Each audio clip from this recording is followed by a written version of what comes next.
how many autopsies would you say you've personally handled or been present for in your career? I would say several thousand.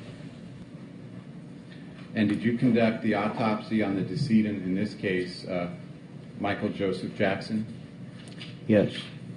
And does your autopsy report bear a particular case number that identifies it as being the report and findings related to the decedent, in this case, Mr. Jackson? Yes, it does. Okay, is that number 2009-04415? Yes.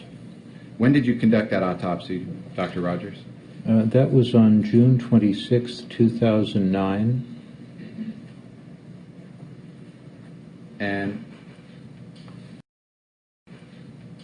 going through the findings you made on June 26, 2009, let me ask you initially, on that day, June 26, were you able to definitively state a cause of death? No. And why not? There wasn't anything obvious in the history or the autopsy examination that showed a cause of death. Okay. Let me ask you about the general health of Mr. Jackson as related by you and your findings in the autopsy report.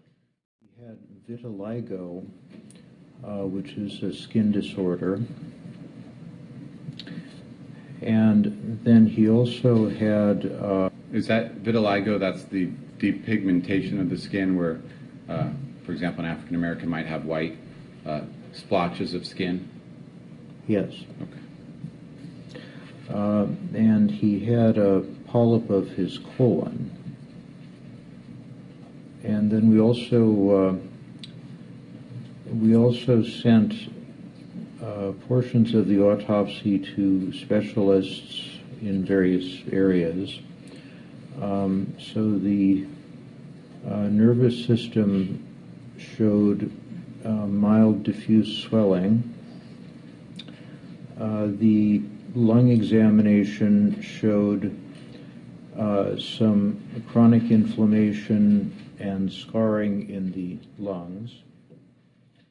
And were there observations made as to a previous injury sustained in the scalp area? Yes. And regarding the scalp, what was observed?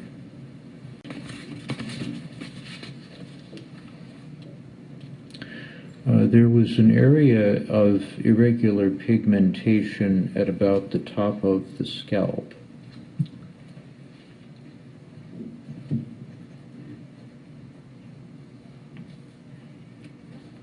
Were you aware that his scalp had caught on fire many years prior? Yes. And that was through filming of a commercial where there was an accident that took place? Yes. Now, when you conducted this autopsy, did you know the height and weight of Mr. Jackson? Yes. And how tall was he and how much did he weigh, please? He was 5'9" and weighed 136 pounds.